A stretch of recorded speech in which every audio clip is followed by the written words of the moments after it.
성경 읽기를 위한 성경 해석의 원리 오늘 16번째 시간입니다. 계속해서 성경 읽기를 위한인 거죠. 전제가 성경 읽기를 위한. 성경 읽기의 목적은 하나님의 뜻을 깨닫고 우리가 변화된 삶을 살아가는 것이 우리의 목적이니까 우리의 변화된 삶을 위해서 성경을 어떻게 해석할 것인가에 대한 원리를 우리가 이 수요 성경 공부 시간에 저희들이 함께 하고 있습니다. 이 원리라고 하는 것이 다른 게 아니라 서기, 원리, 그리고 이제 적용, 이 세 단계라고 그랬어요. 성경의 본문 안에 담겨 있는 하나님의 뜻, 그 원리를, 하나님의 뜻을 발견하는 것이 서기, 해석의 작업이고, 그것 안에서 그 뜻을 보편화시키는 것, 오늘 우리에게 적용하기 위한 보편화 작업이 원리, 두 번째 단계고, 그 보편화된 것을 가져다가 나의 상황 속에서, 우리의 상황 속에 적용하는 것이 세 번째 적용의 단계다라고 말씀을 드렸죠. 그래서 이것들을 하기 위해서 기본적으로 서기라고 하는 것의 가장 중심은 해석이라고 하는 것, 성경 해석에 여기에 포함이 된다라고 그래서 본문을 읽고 본문을 재구성해서 나의 언어로 표현해 보는 것이 중요하다라고 그랬습니다. 여기서 나의 언어로 표현해야 되는 이유가 뭐냐면요. 우리가 그냥 눈으로 읽고 그냥 묵상하고 지나가는 거랑요. 내가 읽은 것을 내가 한번 써보는 것이 전혀 달라요. 그리고 이것을 누군가에게 전하기 위해서 내가 이해한 대로 전하기 위해서 써보는 것이 또 다릅니다. 저가 이제 성경 본문을 지금 이제 몇 주째 골라서 그 본문에 대해서 서기를 하고 저의 언어로 바꿀 때 고민을 많이 해요. 이걸 어떻게 표현해야 되는가? 이 단어의 의미를 정말 내가 이해하고 있는 건가? 그런 것들을 이제 풀어서 설명하려고 애쓰거든요. 그러다 보면 내가 정확하게 이해하고 있는 바가 무엇인지를 분명히 알 수 있어요. 그래서 이제 언어로 표현해 보라 라고 하는 겁니다. 그러니까 내가 뭘 이해하고 있고 내가 뭘 이해하지 못하고 있는가, 내가 무엇인가를 좀 두루뭉실해 알고 있는 것은 아니고, 혹은 내가 정말 이것을 정확하게 알고 있는 것인가 라고 하는 것들이요, 나의 언어로 표현해 볼 때, 물론 우리가 뭐 소그룹과 같은 걸 통해서 내가 이것을 내 말로 표현해 본다고 한다면 글로 쓸 필요 없이 우리가 말로다가 그냥 이야기해 볼 수 있지만, 우리는 지금 그런 이제 소그룹 모임을 하고 있는 게 아니기 때문에 여러분들이 이것을 자신의 언어로 표현해 보라는 거예요. 그래서 적어보다. 제가 이제 나눠드리는 유인물에도 항상 한 페이지에는 성경 본문 말씀, 우리가 함께하는 성경 본문이 있고 그 옆에는 빈 공간이죠. 나의 언어로 채워놓으라고 해서 이걸 나눠드리는데, 이거를 그냥 이 시간에 그냥 보고 끝나면 이제 버리고 가는 게 아니라 한 주간 한번 해보셨으면 좋겠어요. 그래서 나의 언어로 다시 한번 표현해 보는 거, 내가 정말로 이해하고 있는 바가 무엇인가를 정리해 보는, 그게 이제 서기까지예요. 그리고 나서 이제 표현해 보고 나서 내가 이렇게 이해했고, 그리고 그 안에서 내가 발견하는 성경의 주장점, 성경이 주장하고 있는 바가 무엇이냐라는 거죠. 그게 뭐예요? 원리란 말이에요, 원리. 그 원리가 우리가 구분을 해야 되는 거죠. 이게 보편적인가? 혹은 이것이 특수한 건가? 이게 그 당시 그 사람에게만 주신 말씀인가? 이 말씀은 오늘 우리도 지켜야 되는 하나님의 명령인가? 하나님의 말씀인가? 라고 하는 거예요. 그래서 이제 보편적인 것을 추려내야 되고, 그 보편적인 원리를 어떻게 해요? 그러니까 제가 이제 세 단계로 나누죠. 성경에서 말하는 주장점을 일반화를 시키고, 일반화한 거를 다시 한번 보편화시키는. 그러니까 일반화, 보편화를 그냥 한 번에 해도 돼요. 세 번씩 안 나눠도 되는데, 할 수 있으면 세 개, 혹은 뭐 두 개로 바로 보편화시켜도 됩니다. 그래서 그 보편적 원리를 이것도 한 문장으로 좀 표현해 보라. 왜 그러냐면 집중하기 위한 거예요. 내가 적용해야 될 문제에 대해서 정확하게 하기 위해서. 내가 무엇을 할 것인가? 이것도 있고 이것도 있고 이것도 있고, 뭐 본문 안에 너무 많은 이야기들이 담겨 있어서 나 이거 다 할 수도 있겠지만, 그 중에서도 가장 핵심이 되는 것, 나에게 가장 와닿고 있는 것, 먼저는 핵심이 되는 것이고요. 그 가운데에서 이제 여러 가지 중에서 내가 이 문장으로 혹은 합쳐서 하나의 문장으로 표현하면 나의 초점이 집중이 된다라는 거죠. 그리고 집중된 그것을 가져다가 나의 상황에 적용하는 거예요. 특별히 여기에서는요, 내가 이제 질문을 해야 돼요. 질문을. 나는 이 원리에 있어서 나에게 주는 의미가 뭔가? 서로 사랑하라, 이웃을 사랑하라, 원수를 사랑하라 라는 말씀이 있다면 여러분들 거기서 질문을 해야죠. 나의 원수는 누군가? 내가 사랑해야 될 자는 누군가? 근데 이것들에 대해서 이제 질문을 하고 답을 찾아야 되겠죠. 뿐만 아니라 내가 변화되기 위해서 하나님께서 이 말씀을 통해서 내가 변화되기를 원할 때 나의 어떤 모습으로 변화되기를 원하시는가 라고 하는 것을 우리가 상상을 하면서요. 나의 모습의 변화된 모습을 그려보면서 그런 모습의 삶을 살아가기 위해서는 그런 모습의 변화가 일어나기 위해서 내가 지금 어떻게 해야 되는가 라고 하는 것들을 갖다가 찾아내야 되는 거죠. 그래서 이제 정확하게 말씀을 읽고 내가 그것에 순종한다라는 거예요. 그래서 얘기하는 거죠. 내가 말씀을 들어서 말씀에 순종한다는 게 뭐냐? 이거예요. 말씀을 내 삶에 적용해서 내가 순종할 수 있는 것을, 내가 순종해야 되는 것을 찾아내는. 우리가 이것을 모르고 말씀에 순종하라. 아무도 안 하죠. 예, 아무도 안 해요. 왜 그럴까요? 제가 여러 번 얘기했던 거지만 사람은요. 저뿐만 아니라 성도 여러분들도 마찬가지고 세상에 그 누구건 간에 자신이 결단하고 자신이 결심한 거에 대해서만 책임져요. 남이 결정한 거에 대해서는요, 책임지지 않아요. 남이 결단한 거에 대해서는 책임지지 않아요. 그래서 교회에서조차도요, 목사가 아무리 좋은 얘기를 해도요, 아멘, 그래요, 좋은 얘기예요. 그걸로 끝나는 거예요. 그 말씀에 감동을 받고선 내가, 아, 그래, 나도 그 말씀대로 살아가야지, 라고 하는 최소한 결심이 있어지면은요, 스스로 그 결심에 대한 책임을 가지고 노력을 한다는 거예요. 그게 작심삼일이 된다 할지라도 그것에 대한 책임을 자신이 진다라는 거예요. 그런데 좋은 얘기지만 그건 목사님 얘기고 나는 뭐 결단 결심 같은 거 하지 않을 거야. 근데 그러면은요 절대로 안 한다라는 거예요.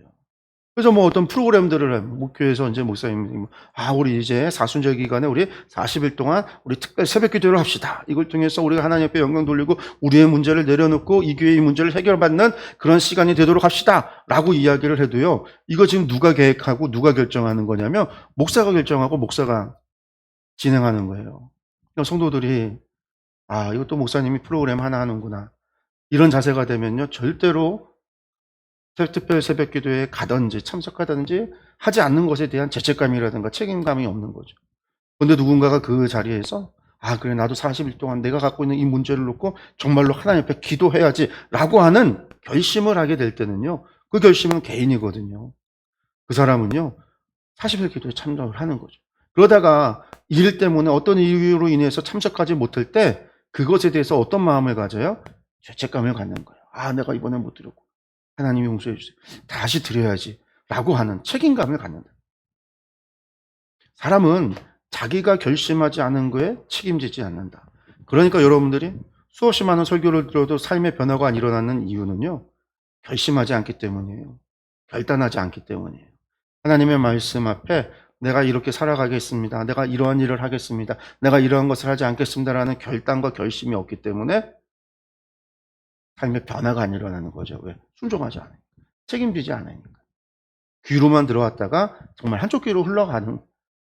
그렇기 때문에 이런 변화와 이런 순종, 변화를 위한 이런 순종을 내가 결정해야 된다라는 거. 그리고 그 일에 대한 책임을 내가 가져야 된다라는 거. 근데 이것이 성경을 읽을 때 우리가 변화를 일으키는 원리 가운데 다 포함이 되는 거죠. 서기하고 원리하고 적용까지 나아가요. 제가 이 시간에 성경 공부할 때요. 제 이야기만, 그러니까 제가 서기하고요. 제가 원리를 찾고 제가 적용에 대한 질문을 던져요. 그리고 끝내요.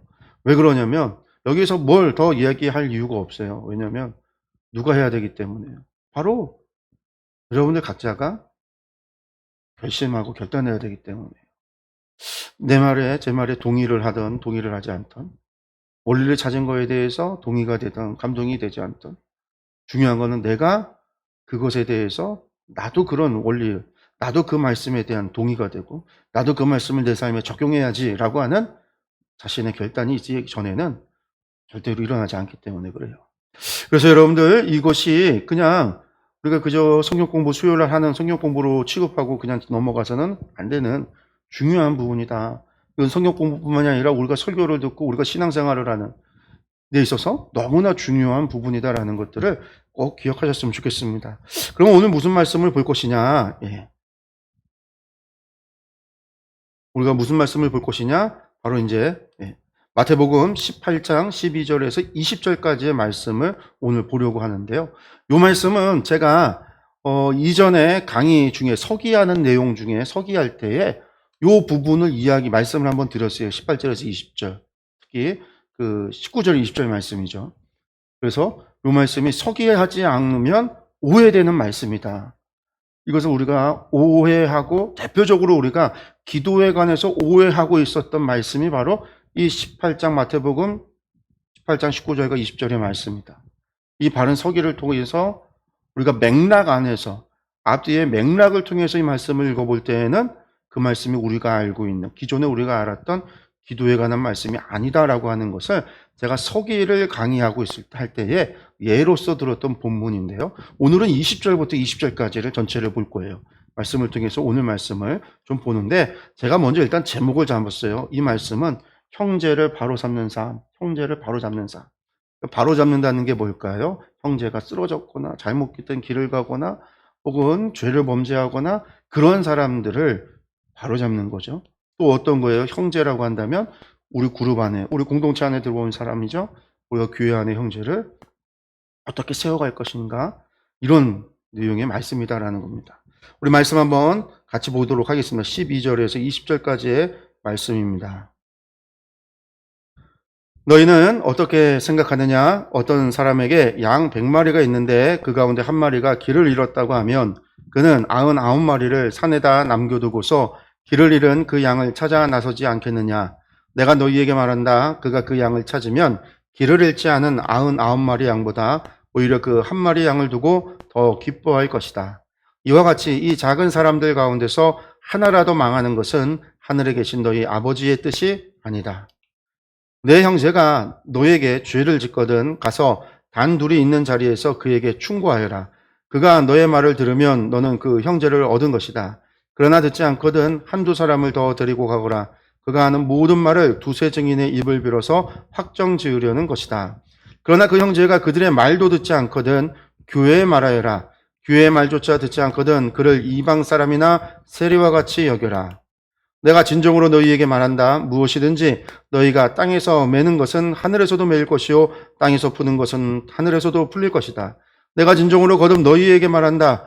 땅에서 너희 가운데 두 사람이 합심하여 무슨 일이든지 구하면 하늘에 계신 내 아버지께서 그들에게 이루어 주실 것이다. 두세 사람이 내 이름으로 모여 있는 자리, 거기에 내가 그들 가운데 있다. 아멘. 우리가 잘 아는 이야기죠. 이 말씀들을 보면은요, 우리가 잘 아는 이야기, 세 가지의 이야기가 같이 있어요. 잃어버린 양의 이야기, 죄 지은 형제에 대한 이야기, 그리고 기도에 대한 거죠. 두 사람이 합심하여 기도하면 하나님이 들어주시고, 두세 사람이 모인 자리에 하나님 함께 하신다라는 이야기. 오늘 이 세 가지 본문의 이야기가 하나로 묶여져서 저희가 12절에서 20절까지 읽었습니다. 그럼 우리가 이제 서기 단계니까요. 첫 번째 뭘 해야 된다고 그랬죠? 본문을 읽는 단계예요. 우리가 일단은 아까 읽었던 말씀 생각하면서 다시 한번 본문을 읽을 텐데, 이번에 본문을 읽을 때는요, 각 단락별로 무슨 이야기를 하고 있는가, 세 가지 단락, 세 가지 이야기가 있다고 그랬고, 제가 이것을 슬라이드 3개에 구분을 해놨어요. 그래서 잃은 양, 그리고 무슨 얘기요? 죄 지은 형제, 하늘에서 매면, 땅에서 매면 하늘에서도 매고, 땅에서 풀리면 하늘에서도 풀리고, 두 사람이 합심하면 하나님이 응답하시고, 두세 사람이 모인 자리에 하나님 함께 하신다? 요 이야기. 요 이야기가 여러분들이 읽어나갈 때 이번에는요, 독립된 이야기가 아니라 하나의 이야기라고 한다면 이 이야기는 도대체 무슨 이야기를 하고 있는 것인가? 근데 그런 생각을 가지면서요, 그리고 또 본문 안에 보면은 결론 같은 것도 있고, 그리고 반복되는 이야기가 있는 것 같기도 하고, 이런 것들을 우리가 고민을 하면서 본문을 다시 한번 읽겠습니다. 너희는 어떻게 생각하느냐? 어떤 사람에게 양 100마리가 있는데 그 가운데 한 마리가 길을 잃었다고 하면 그는 99마리를 산에다 남겨두고서 길을 잃은 그 양을 찾아 나서지 않겠느냐? 내가 너희에게 말한다. 그가 그 양을 찾으면 길을 잃지 않은 99마리 양보다 오히려 그 한 마리 양을 두고 더 기뻐할 것이다. 이와 같이 이 작은 사람들 가운데서 하나라도 망하는 것은 하늘에 계신 너희 아버지의 뜻이 아니다. 그럼 첫 번째 단락에서는 아예 결론, 14절이 결론같이 나오죠. 이어서 읽습니다. 내 형제가 너에게 죄를 짓거든 가서 단둘이 있는 자리에서 그에게 충고하여라. 그가 너의 말을 들으면 너는 그 형제를 얻은 것이다. 그러나 듣지 않거든 한두 사람을 더 데리고 가거라. 그가 하는 모든 말을 두세 증인의 입을 빌어서 확정 지으려는 것이다. 그러나 그 형제가 그들의 말도 듣지 않거든 교회에 말하여라. 교회의 말조차 듣지 않거든 그를 이방 사람이나 세례와 같이 여겨라. 세번역 성경을 읽으면 좋은 것 가운데 하나가 큰 따옴표로 묶여져 있는 거예요. 예수님의 말씀이 시작돼서 끝까지 이어지는 17절까지 말씀이 하나가 또 끝나는 거죠.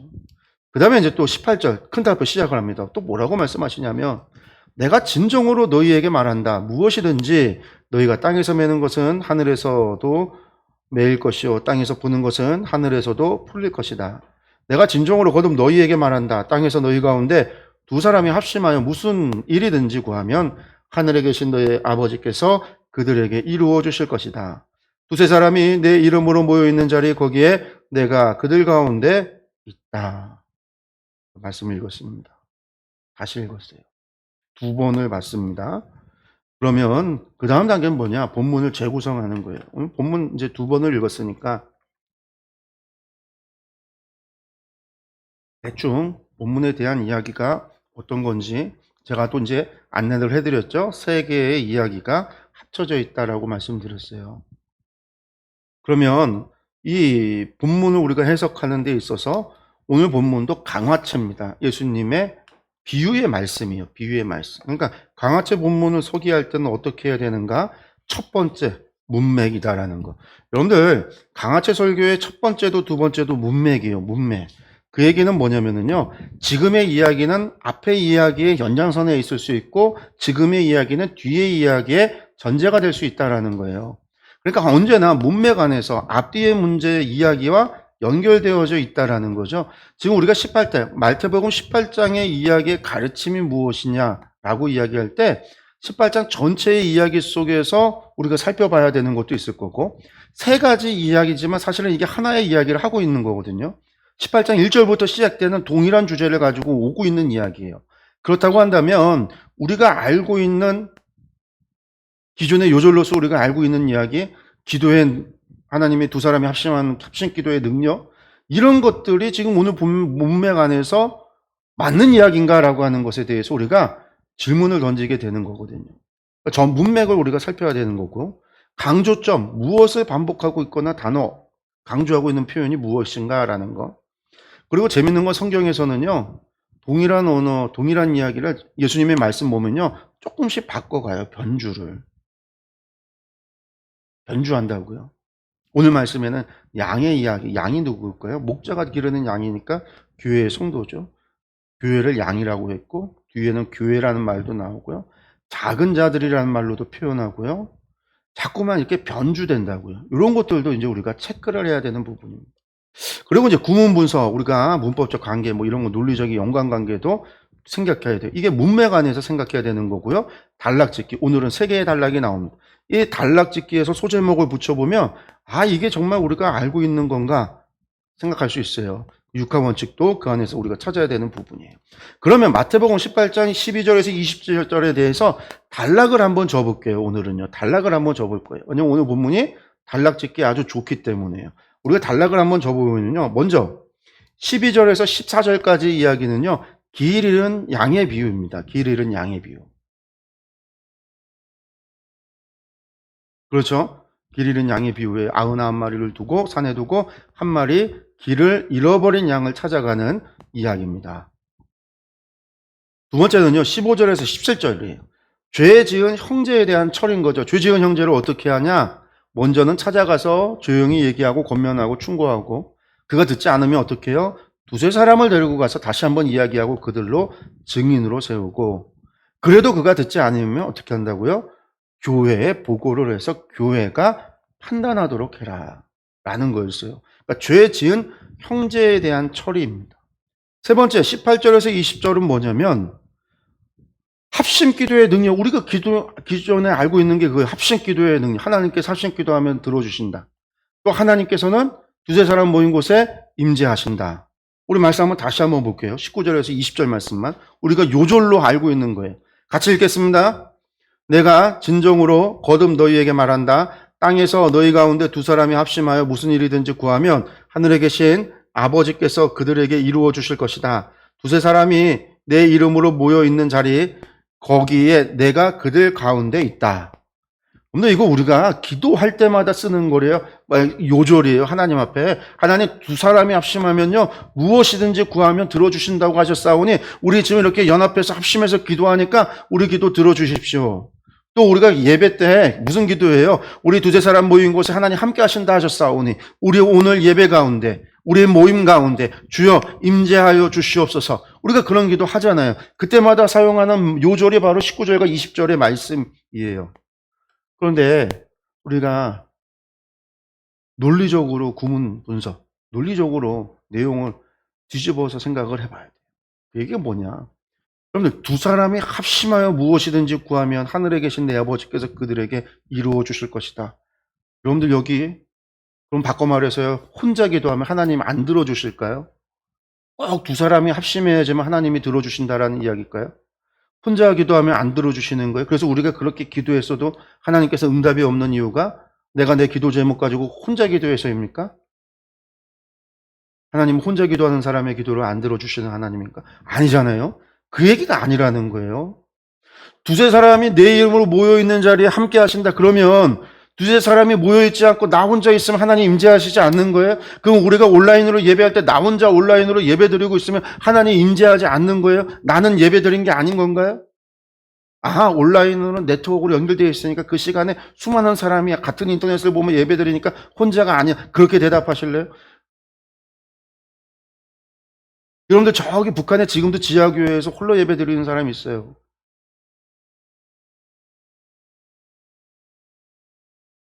중국에 저 혼자 있을 때 저 혼자 홀로 예배 드린 적이 있어요. 그건 하나님 예배 안 받아주셨나? 여러분들 두세 사람이 모였다. 두세 사람이 모여야지만 임재하시고 혼자 있으면 임재하지 않는다. 그런 이야기가 아니잖아요. 그럼 왜 이야기 왜 했을까? 여기 보면 재밌는 이야기가 있어요. 뭐가 있냐? 12절에서 14절은요. 길 잃은 양의 비유인데요. 여기 말씀을 보면요. 재미있어요. 표현이. 목자가 잃어버린 양이 아니에요. 우리는 자꾸만 예전에 저도 교회 학교 다니고 제가 교회 학교 다닐 때 뭘 했냐면 교회에서 잃은 양 찾기 운동이라는 걸 했어요. 제가 전도사가 됐을 때도 잃은 양 찾기 운동을 했어요. 교회 학교에서. 근데 성경은요. 잃은 양 찾기가 아니에요. 주인이 잘못해서 양을 잃어버린 게 아니라 오늘 말씀 보면요. 길을 잃어버린 양인 거예요. 양이 길을 잃어버리는 이유는요. 한 가지입니다. 그게 뭐냐면 양이라고 하는 동물이요. 시야가 넓지 못해요. 자기 앞만, 코앞만 보거든요.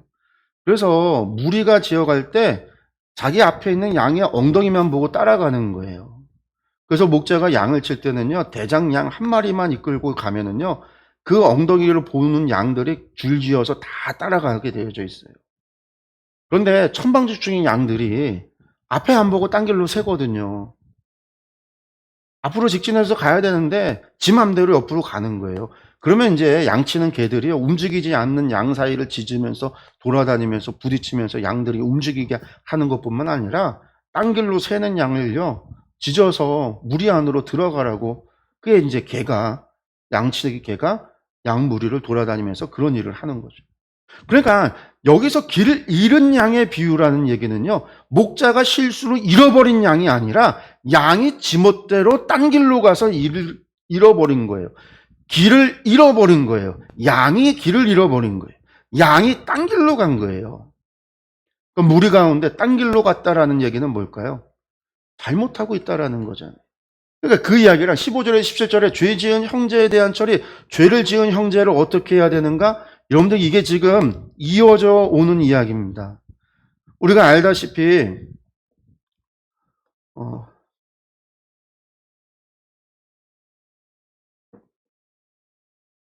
이 길 잃은 양의 비유는요 마태복음에 나오는 게 아니죠.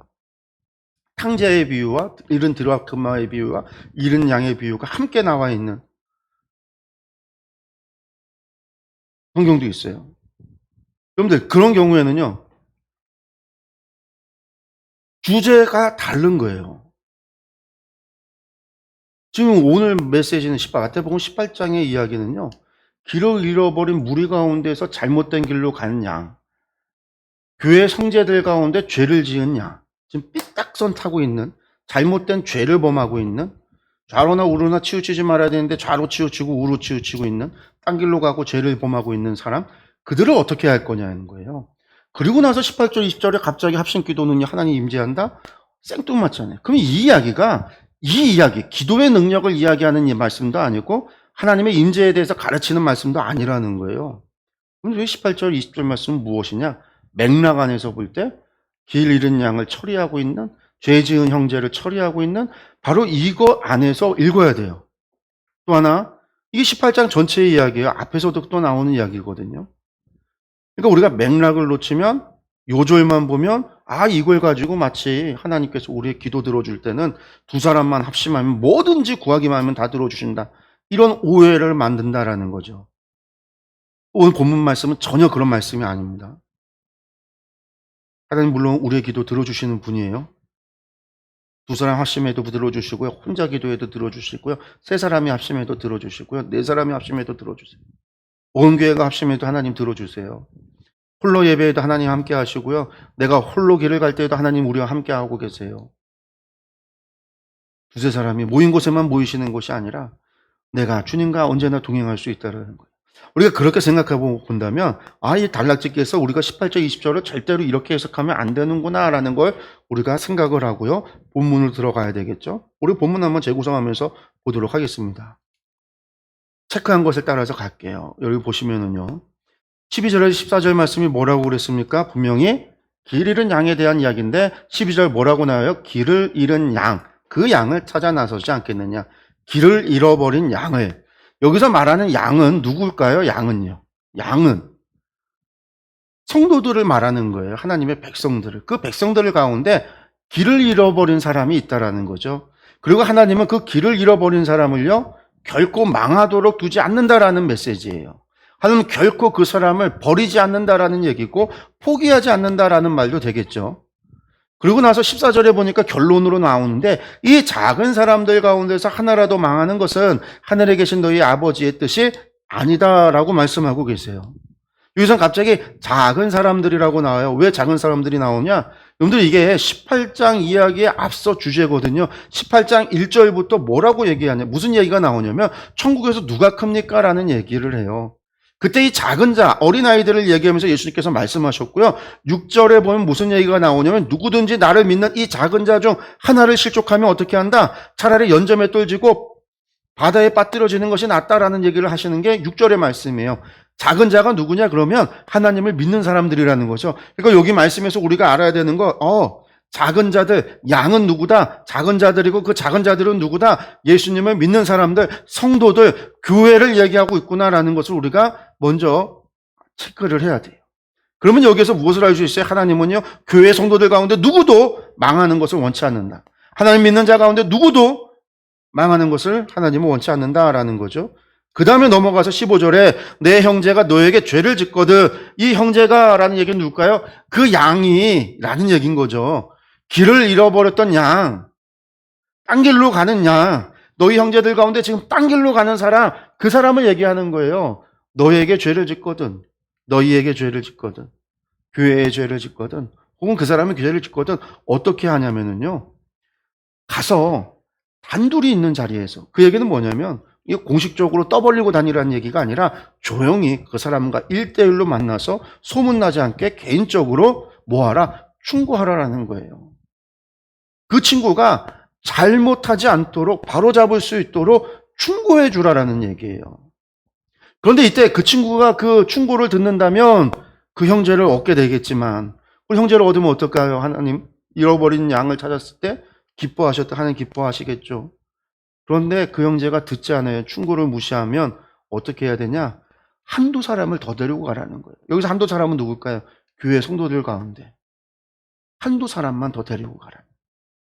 그리고 뭐예요? 그가 하는 모든 말을 두세 증인의 입을 빌어서 확정지으려는 거다. 그러니까 이 사람을 증인으로 세우려고 데려가라는 거예요.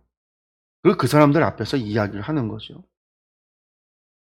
다시 한번 충고를 하는 거죠. 너 그런 잘못을 하면 안 돼.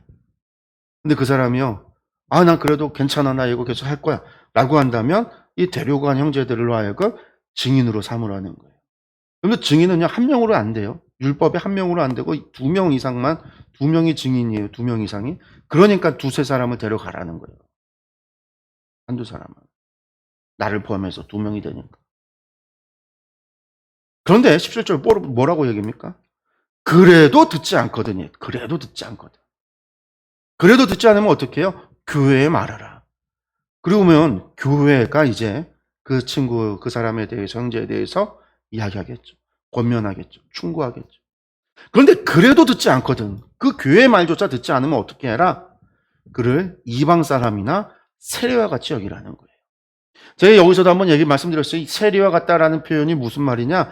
여러분들 우리가 복음서를 보면요, 예수님께서 세리의 친구다 해서 우리가 마태도 세리고 삭개오도 세리고 세리의 친구다라는 말도 나오고 세리와 함께 하시는 예수님에 대한 이야기를 들으니까 아주 세리가 아주 친숙하잖아요. 그런데 여러분들 세리는요, 그런 사람들이 아니에요. 그 제자들이야 회개하고 돌이켰으니까 그런 것이지, 실제 이스라엘 백성들, 이스라엘 로마 통치 치하의 이스라엘 사람들 가운데 세리는 어떤 사람들이냐면요, 로마 제국이, 로마인은 적은데 땅덩어리는 어마어마하게 컸잖아요. 그 모든 지역을 통치하기 위해서는 지방 세력들, 토호 세력들, 그 민족들의 도움이 없이는 통치가 안 돼요.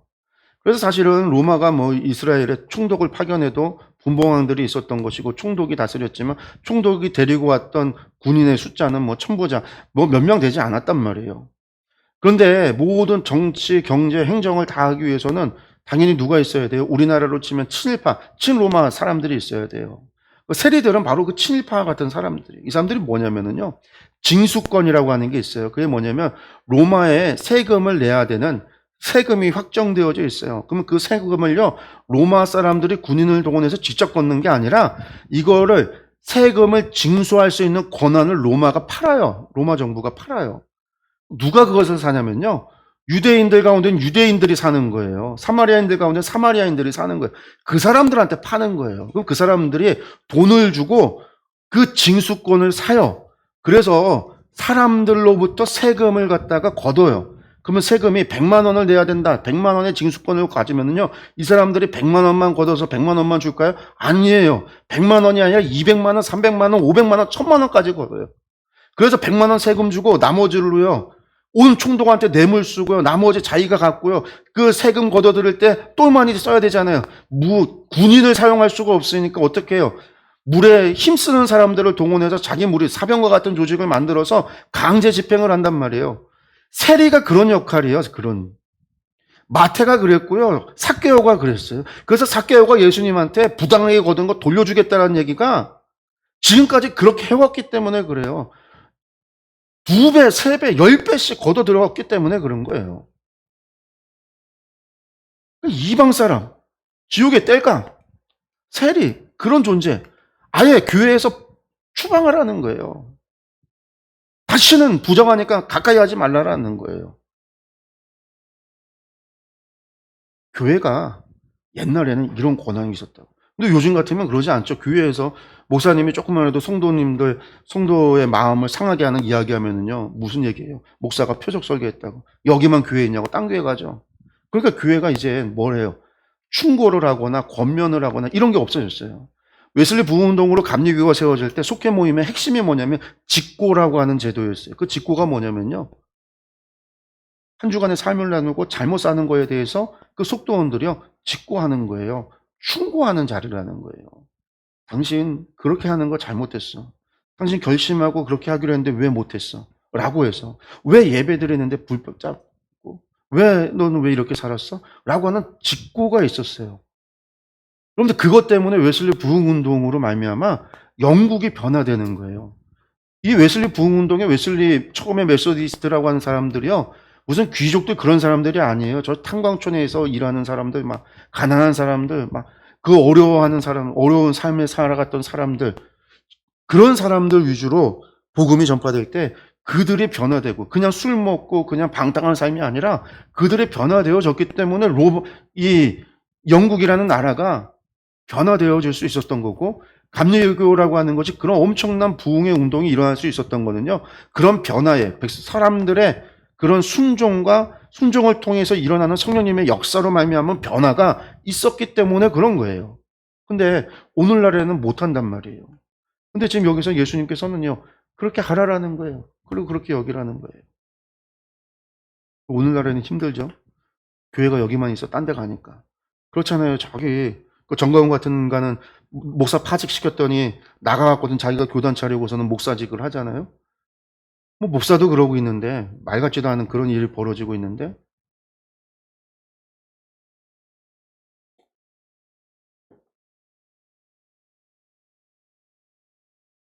말이 안 되는 거죠. 성도들은 더 하는 거죠, 정말. 그러고 나서 이제 18절 여러분 보세요. 이건 길 잃은 양이 그럼 뭐다? 작은 사람들이고 이게 뭐다? 15절에서 죄 지은 형제에 대한 것으로 연결되어지는 거예요.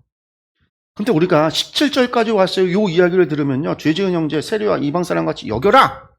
아, 그러면 아주 칼같이 끊어내라. 이것으로만 해석할 수 있겠지만 앞에 거와 연결되어지기 때문에 뭐예요? 하나님은요. 길을 잃어버린 형제를 위해서 찾으러 간다잖아요. 91마리 두고 찾아가서 그걸 찾으면 더 기뻐한다라는 거예요. 그러면서 뭐라고 말씀하셨어요? 작은 자 한 사람에도 망하는 것을 원치 않는다. 여러분들 이게 전제인 거예요, 전제. 하나님은 일단 결코 한 영혼도 잃지 않기를 원한다. 라고 하는 전제를 가지고 하는 거예요. 세례와 같이 여겨라. 그러고 나서 이제 18절이에요. 그런데는 어쩌면 뭐라고 얘기합니까? 내가 진정으로 너희에게 말한다. 그 얘기는 뭐예요? 앞에 거에 이야기해서 그렇게 이야기하지만 이방인과 세리와 같이 여겨라 라고 말하지만 내가 진정 너희에게 말할게 하면서 뭐를 얘기하냐면 무엇이든지 너희가 땅에서 매는 것은 하늘에도 매고 땅에서 푸는 것은 하늘에서도 풀린다라고 말씀하세요. 여기서 질문이에요. 땅에서 매는 건 뭐고 땅에서 푸는 건 뭐예요? 땅에서 매고 푸는 게 뭐냐는 거예요. 우리가 뭐라고 생각해요? 이거를요. 우리가 삶에 어려움, 막 꼬여있는 막 나의 어떤 사건들, 고난들, 막 이런 것들 생각해서 19절에 합심 기도하면 이겨낼 수 있다라고 생각하는데 여러분들 그게 아니라 맥락에서 생각하라고 했죠. 17절에서 이어져 오는 거예요. 이게 뭐냐면 매고 푸는 게 뭐냐면 교회가 그 사람을 이방인과 같이 세례와 같이 여기라고 말씀하고 나서 18절의 이야기 내가 진정 얘기하는데 무슨 얘기예요? 너희가 교회가 그 사람에 대해서 맨다면 하늘에도 매고 그 사람에 대해서 너희가 땅에서 풀면 하늘에도 푼다는 거예요. 그 얘기는 뭐냐?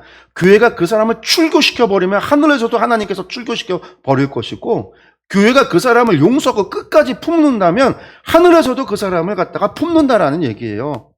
교회의 판단을 교회가 그 사람에 대해서 재판하고 판단하는 거에 대해서 하나님께서 교회의 선택 그대로 받아주신다라는 얘기예요. 18절의 이야기가.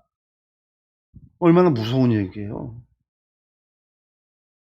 당시에는 교회가 그래서 여러분들 이것이 교회가 예수님 당시에 예수님께서는 교회에 그런 권한을 주셨다라는 거예요. 그 교회가 출교에 대해서 사람들이 얼마나 두려워하고 무서웠겠어요. 교회의 충고에 대해서 직고에 대해서 사람들이 어떻게 반응했겠어요? 잘못했습니다. 반응이 돌이키겠죠. 그리고 19절 이어서입니다. 내가 진정 거듭 말하겠다. 이거 지금 앞에 거 진정으로 얘기한다고 앞에 거 17절의 이야기를 다시 이야기하겠다라는 얘기고 19절은 앞에 거 얘기를 다시 이야기한다는 거예요. 그러면서 아까 땅에서 맨다고 했잖아요. 땅에서 너희 가운데 두 사람이 합심하면 이 두 사람이 뭐예요? 아까 두세 사람 한두 사람 데리고 가서 얘기한다고 그랬잖아요. 두 사람이 누구예요? 그 사람에게 충고했던 그럼 두 사람이 합심해서 무엇이든지 구하면 하늘에 계신 하나님께서 그들에게 이루어 주신다. 무엇을 얘기하는 거예요? 그 형제에 관해서 무엇이든지 구한 그 형제가 짓고 있는 죄의 문제, 그 사람이 벌여놓던 어떤 사건들, 어떤 문제들 그것에 대해서 기도하면 중보하면 하나님 들어주신다라는 거예요. 또한 두세 사람이라는 건 뭐야? 아까 한두 사람이었으니까 두세 사람이 내 이름을 모여있는 자리, 그 얘기는 어떤 자리예요? 그 사람들이 충고하는 자리, 또 나아가 무슨 자리예요? 교회가 그들을 심판하고 판단하는 자리, 거기에 내가 그들 가운데 있다. 하나님께서 그 사람을 위해서 충고하는 자리에 함께 하시니까 그들의 충고의 권고의 말씀이 하나님께서 인정해 주시고 하나님께서 그것에 대해서 권위를 부여하신다라는 거죠. 교회가 판단하고 심판하는 자리에 하나님 거기 계셨다라는 거예요. 계신다라는 거예요. 오늘 말씀이 특히 19절, 20절의 말씀이 그냥 우리에게 기도의 합심 기도의 능력을 이야기해주고 우리 하나님의 임재를 가리키는 이야기가 아니라 주제가 뭐라는 거예요? 잃어버린 사람, 그러니까 잃어버린 길을 잃은 사람, 죄를 짓는 형제, 교회 가운데 신앙생활하는 가운데 딴 길로 새고 있는 사람들을 어떻게 해야 되는가라고 하는 걸 말씀하면서 그 가운데서 하나님이 하시는 이야기는 나는 한 사람도 잃는 것을 원하지 않는다. 한 사람이라도 망하는 것을 원하지 않는다.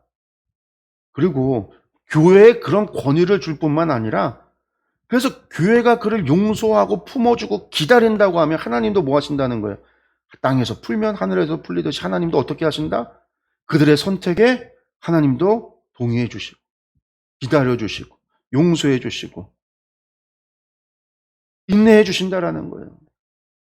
돌아오도록 그가 겪고 있는 문제들을 너희가 기도하면 풀어주신다라는 거예요. 그런데 너희가 그것을 안 한다고 하면 그냥 출교시켜버릴 거야 그런다고 하면 어떻게 될까요? 그 영혼은요. 그냥 출교당한 버림받는. 근데 그것은 하나님의 뜻이 아니다라는 거죠. 오늘 말씀이 그거예요. 여러분들 땅에서 메고 푸는 것은 교회의 판결 17절의 이야기예요. 우리가 맥락에서 보면 이것이 전혀 우리에게 기도에 대한 가르침도 아니면 임재에 대한 이야기도 아니다. 하나님은 정말 원하시는 것은 한 영혼도 망하는 것을 원하지 않는다라는 거예요. 그런데 이것에 대한 이야기. 이것에 대해서 정리하면요. 잃은 양의 비유 의미는 무엇이냐? 여러분들 잃은 양의 비유만 생각한다면 길을 잃은 양의 비유죠. 똑바로 이야기한다면 잃은 양이 아니라 목자가 잃어버린 양이 아니라 지가 길을 잃어버린 그 양의 비유의 의미는 무엇이냐? 하나님께서는요 14절에 결론 나왔어요. 한 영혼도 잃지 않기를 바라신다. 한 영혼도 망하는 것을 원치 않으신다.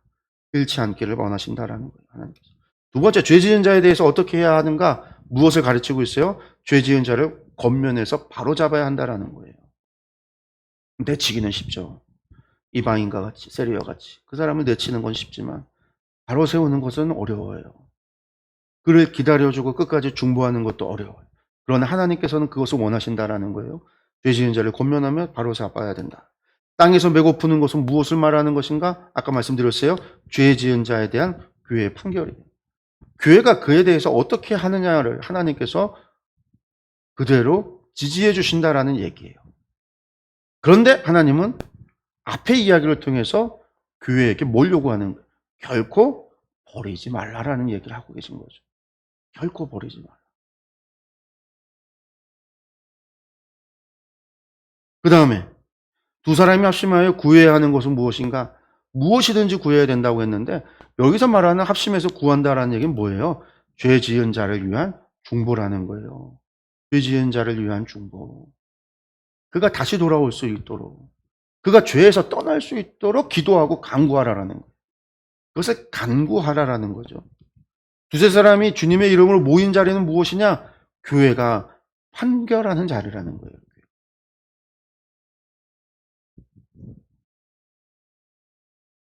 그러니까 이것이 우리가 지금까지 생각했던 그런 류의 말씀이 아니구나.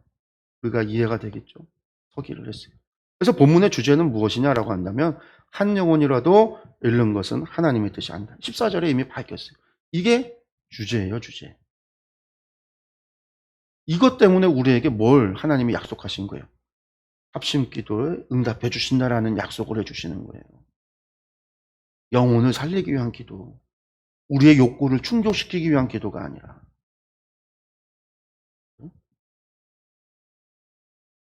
본문을 나의 언어로 이제 표현을 해봅니다, 여러분들. 제가 한번 언어로 바꿔봤습니다. 이해를 이렇게 하고요. 여러분들은 어떻게 생각하십니까? 만약 어떤 사람에게 양 100마리가 있는데 그 가운데 한 마리가 길을 잃었다고 하면 목자는 99마리를 산에 남겨두고 길을 잃은 그 양을 찾아 나서지 않겠습니까? 주님께서 답하셨습니다. 목자가 양을 찾으면 길을 잃지 않은 99마리 양보다 오히려 그 찾은 양 한 마리를 두고 더 기뻐할 것입니다. 하나님의 마음이 이와 같습니다. 주님을 믿는 사람들 가운데 한 명이라도 잃는 것은 하나님의 뜻이 아닙니다. 교회의 성도가 죄를 짓는 것을 보게 되면 조용히 단둘이 있는 자리에서 그에게 충고하십시오. 이것을 떠벌려서는 안 됩니다. 그때 그가 당신의 말을 듣는다면 그 형제를 얻은 것입니다. 그러나 그가 당신의 충고를 듣지 않는다면 이제는 한두 사람과 함께 그 형제를 찾아가십시오. 그리고 함께 그에게 충고를 하고 그들로 그가 하는 말에 증인이 되게 하십시오. 그러나 그 형제가 그들의 말도 듣지 않는다면 교회에 알리십시오. 그런데 그가 교회의 말조차 듣지 않는다면 그를 교회의 형제로 받아들이지 마십시오. 주님께서 진정으로 말합니다. 무엇이든지 교회의 선택이 하나님께 지지를 받을 것입니다. 교회가 그를 받아들인다면 하나님께서도 그를 받아들일 것이고, 교회가 그를 받아들이지 않는다면 하나님께서도 그를 받아들이지 않을 것입니다. 주님께서 진정으로 거듭말합니다. 교회가 합심하여 그 형제를 위하여 구하면 하늘에 계신 하나님께서 그 기도를 들어주셔서 그 형제를 얻게 하실 것입니다. 교회가 죄 지은 형제를 판단하기 위하여 모인 그 자리에 주님께서 함께 할 것입니다. 그러므로 교회의 판단을 신뢰하십시오. 제가 이렇게 바꿨어요. 이렇게 바꿔놓으니까 이해가, 제가 아까 이야기한 것들이 조금 더 쉽죠? 이건 제가 이해한 거를 표현을 한 거예요. 특별히 이제 뒤에 18절 같은 경우, 땅에서 메고 하늘에서 풀린다는 것을 어떻게 표현을 했어요? 교회가 그를 받아들이면 하나님도 받아들이고, 교회가 받아들이지 않으면 하나님께서도 그를 받아들이지 않는다라는 거. 사실은 이거는요, 교회에게는 엄청난, 교회가 선택하고 판단하는 것이 얼마나 무거운 것인지를, 한 사람의 영혼을 살리고 죽일 수 있는 엄청난 그런 권한, 그 무거움이 있다라는 거예요. 교회가 너무나 쉽게 성도들에 대해서 내치거나, 저 사람, 너무 싫어, 내보내거나, 막 그런 것들에 대해서 결코 하나님 원하시지 않는 거고요. 도리어 하나님께서는 그 영혼을 위해서 하나님께서 구하기를, 하나님께 간구하기를, 그렇게 해서 형제를 바로 세우는 것을 하나님께서 너무나 원하신다라는 이야기가 오늘의 메시지다라는 겁니다. 그럼 본문에서 발견되는 하나님의 특징은 무엇이냐? 하나님께서는 한 영혼도 잃지 않기를 바라신다. 14절의 주제인 거죠. 또 어떤 하나님은요, 형제를 세우고자 간구하는 중보에 하나님 응답하신다라는 거죠. 형제를 위해서 간구하는 것 하나님께서 응답하십니다. 약속하셨다라는 거예요. 약속. 또 하나님께서는요, 교회가 판단할 때 함께 하신다. 교회와 함께 하신다라는 거예요. 뿐만 아니라 하나님께서 교회의 판단에 응답해 주신다라는 거. 이건 이제 하나님의 특징인 것이죠. 그리고 본문에서 발견되어지는. 그럼 사람의 특징은 무엇이냐? 여러분들, 사람은요, 옳은 말이라 해서 다 받아들이지 않는다는 거죠. 여러분들, 아무리 좋은 말이고 아무리 옳은 말이라도요, 안 들어요. 안 듣는다는 거예요. 안 듣는 사람이 있다는 거예요. 그걸로 더 우리가 기분 나빠할 수도 있다는 거예요. 그래서 우리가 이제 말을 잘해야 되는 거죠. 맨날 똑 부러져서 얼마나 맨날 옳은 말 한다고 해서 그 사람 하는 말이 사람들한테 다 막 지지를 받거나 그러지 않는단 말이에요. 뿐만 아니라 사람은 죄인이기 때문에 여러분들 옳은 말과 충고에 대해서 어떻게 반응해요? 싫어할 수 있고, 빗나가고 엇나갈 수 있고, 도리어 반발력이 생겨날 수도 있죠. 사람은 그렇다라는 거예요. 성도는 또 누구나 유혹이나 시험에 넘어갈 수 있습니다. 길을 잃어버릴 가능성이 있다라는 거예요. 우리가 하나님의 백성이 됐으니까 우리는 언제나 하나님의 목자의 보호 아래, 울타리 안에 있다라고 이야기하지만 그 울타리 안에 있는 양들도요, 길을 잃을 수 있다라는 걸 알아야 돼요. 우리가 한번 구원받았다고, 하나님의 체험이 있다고 해서 우리의 구원이 완성이 이루어지는 게 아니라 우리는 언제나 시험과 유혹 가운데 놓여져 있고, 그리고 그곳 안에서 길을 잃을 수 있는 존재라는 것을 우리가 기억해야 되겠죠. 그러니까 우리는 누구나, 지금은 잘 신앙생활을 한다 해도 누구나 죄 지을 수 있다라는 거. 우리는 누구나 길을 잃은 99마리 양이 아니라 한 마리의 양이 될 수 있다라는 거. 그때 우리가, 교회가 우리를 내친다면 우리도 하늘에서도 내침받게 되어진다. 우리는 누구나 그런 가능성이 우리 가운데 있다라는 것을 기억을 해야 되겠죠. 뿐만 아니라 사람은요, 성도는 형제를 위해서 간구해야 된다. 이게 하나님 뜻이라는 거. 하나님의 기쁘시게 하는, 하나님의 99마리보다 잃어버린 양 한 마리를 찾은, 길을 잃은 양을 찾는 것을 더 기뻐하신다고 그랬잖아요. 우리가 하나님을 기쁘시게 하는 방법 가운데 하나가 무엇이다? 길을 잃어버린 양을 되찾는 게, 우리가 그 형제를 위해서 간구할 때 하나님께서 기뻐하신다라는 거예요. 기뻐하신다. 그래서 하나님은 우리의 중보기도에 기뻐하시는 거예요. 특별히 길을 잃은 양, 시험에 들은 형제, 잘못된 길로 좌로 치우치고 우로 치우치는 형제, 유혹에 빠진 형제, 그들을 위해서 우리가 기도하고 간구하는 거에 하나님은 기뻐하신다. 우리가 이런 것들을 알아야 되겠죠. 네. 정리하면요, 본문은요, 죄 지은 형제에 대한 이야기입니다. 죄 지은 형제에 대한 이야기. 길을 잃은 양도 죄 지은 형제고, 죄 지은 형제에 대한 이야기예요. 교회는 죄 지은 형제에 대해서 판단할 수 있습니다. 이게 하나님이 교회에 주신 권한이에요. 하나님께서는요, 교회의 판단에 권위를 부어하셨어요. 하나님께서 한 영혼이라도 잃는 것을 원치 않습니다. 이것이 전체의 전제인 거죠. 교회가 합심하여 기도하면 하나님께서 그 간구를 들어주신다고 약속하셨다. 오늘 본문에 나오는 이야기입니다. 교회가 죄 지은 형제에 대해서 포기하지 말고 합심하여 간구하라. 이게 원래 본문, 이 말씀이 우리에게 주는 이야기예요. 죄 지은 형제를 포기하지 마라. 쓰러진 형제를 포기하지 마라. 유혹에 더 빠진 형제를 포기하지 마라. 시험에 든 형제를 포기하지 마라. 포기하지 말라라는 거예요. 포기하지 말라. 고난 줬으니까 그냥 다 잘라내버려라가 아니라 포기하지 말라라는 거. 근데 이게 오늘 본문에 담겨있는 메시지입니다. 예, 오늘 본문 재구성하면서 나의 언어로 표현했죠. 그 안에서 여러 가지 이야기들을 찾았습니다. 그러면 이 안에서 이제 원리를 찾아야 되겠죠. 본문의 주장점이 뭐냐? 14절. 하나님께서 한 영혼도 잃지 않기를 바라신다. 이게 본문의 주장점입니다. 또한 교회는 죄 지은 자를 포기하지 말고 하나님께 뭐 해야 된다? 간구해야 된다라는 거예요. 하나님 원하시는 것과 우리가 해야 하는 것 두 가지에 대한 것이 본문의 주장점 이야기가 있는데 그 가운데서도 우리에게 해당하는 것은 무엇일까요? 앞에 거는 전제고요. 하나님 그런 분이시다라고 이야기해서 우리에게 무엇을 요구하는 거예요? 죄 지은 자를 포기하지 말고 기도하라라는 이야기가 본문의 주장점이죠. 이걸 일반화시키면요, 죄 지은 교회의 성도를 위해서 우리는 중보해야 한다라는 거예요.